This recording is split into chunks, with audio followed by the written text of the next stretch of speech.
hallelujah, glory be to King of all kings. How did I get involved in this movie? Like any actor I auditioned. But I mean, of course, I went through the normal audition process. I went to Billy DeModa's casting and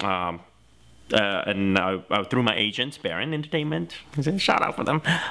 Yeah, so and I did an audition for them, and I read the part and for Martin, and they liked me. So I actually read it with the person who actually plays my father in the movie, and I actually read the part with him in the audition too. So we both booked it together. So yay, we must have made magic in that room. So, but yeah, so we went through that, and it was pretty quick actually. The process. They basically called me back like the next day and told me, "You booked it. You're gonna go and fly out to Louisiana in 2 days." I was like, "What? I have to drop my whole life?" That's how I booked it. I think of Jesus as my friend. You think Jesus is God? I don't want to disappoint him. So your acceptance of this challenge may be the only meaningful exposure to God and Jesus. So Martin Yip is a foreign student. He was born in China, and he came here to study for higher education to a university, to the same university as the lead character. And so, I mean, he doesn't really care about religion or politics or whatever. He doesn't. He took that class, which is the philosophy class, because he needed to. It was not elective, it was a GE requirement. So he just took it because he had to, and he had no idea what he was in for. He isn't religious. He was born not religious. Not that he was against religion, he just didn't care. He just never thought about it at all. And neither did his family. So to him, it was not important at all in his life until when after being in that class and had that whole exchange between Josh and the teacher, to him it was completely like, whoa, why would anyone sacrifice or risk their entire education, the future, over something like religion? To him, that was a completely foreign concept. But because of that, he started gaining more insight on what this whole thing is about, and he had a experience with religion, his own journey as a result of that. I think this movie asks very fundamental questions that we as human beings have to ask. Whether you believe in a God or not, you have to ask, where do we come from? Like, what is this? What is this universe about? It's the age-old question. I mean, Hitchhiker Guide to the Galaxy, like, what's the answer of the whole universe? What is it? What is the meaning of life? And that's what we're here to explore, the meaning of life. And this movie gets us to think about it more critically and ask ourselves, what is God? What is the beginning? Like, how did it happen?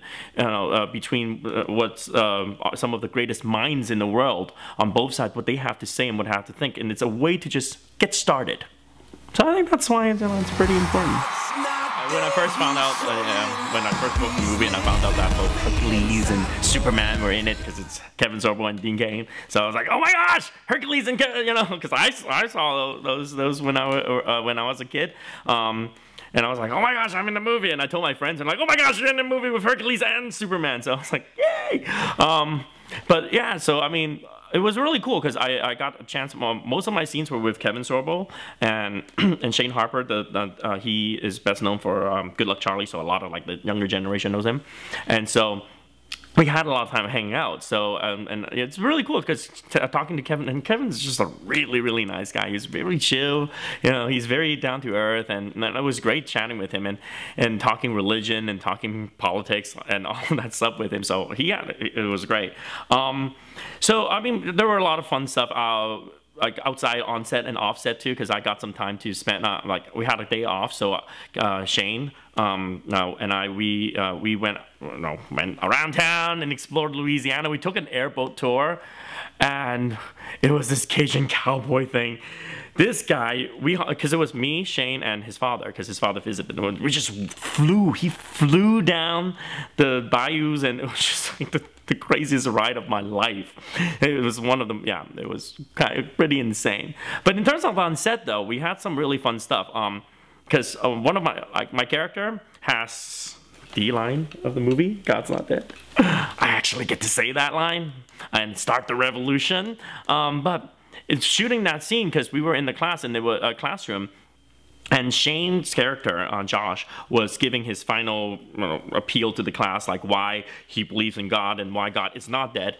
And so at the end of his speech, where he's waiting for the class to decide whether or not they're convinced that God is not dead. So we had like 100 people in there, so it was a full classroom. We actually had like about 100 background people on set in the shot. And so it was coordinating 100 people to start this revolution, like that, that whole slowly one rise at a time and then more and more people. So I start the whole scene with like, I put myself down, I stand up and go, God's not dead. And then everyone else, like one after another, start to follow. And then more and more people. And then eventually the whole room decides that God's not dead. And shooting that scene was crazy because you had 100-something people. And if one person looked in the camera like this, the shot's done. We have to redo it, so we just got to keep redoing and redoing. It's like, and then just as we thought, okay, that was a great take, they had to go back and watch the whole thing to make sure and look at all the eyes and like, no, that person looked in the camera. So that was kind of like, that was probably the most difficult shot we had to do in the entire show, in the entire movie. But it was fun though. I mean, everyone was so nice. It was just one of those one of those Southern hospitality thing where, everyone's very nice. They taught me it's New Orleans, not New Orleans. So don't ever say New Orleans, but New Orleans.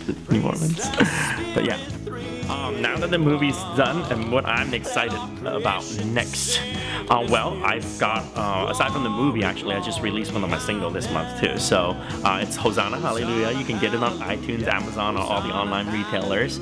It's a pretty good song, I thought. I think it is. It's very catchy. But I'm also working on my full album, and it's called Stars for now. But no, I don't. It's still a working title. But my full album will be released later on this year. It's got some really cool songs in there, and yeah. So stay tuned for that for sure. And of course, if you want to learn more about me and get all the behind-the-scene pictures, because I got lots of really cool pictures from the movie behind the scene, you can always visit my webpage, paulquo.com, and you can find me on Facebook.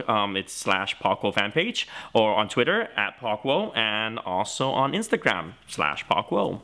And it's KWO, in case if you don't know how to spell my last name. Hosanna, hallelujah, glory be to King of all kings, yeah.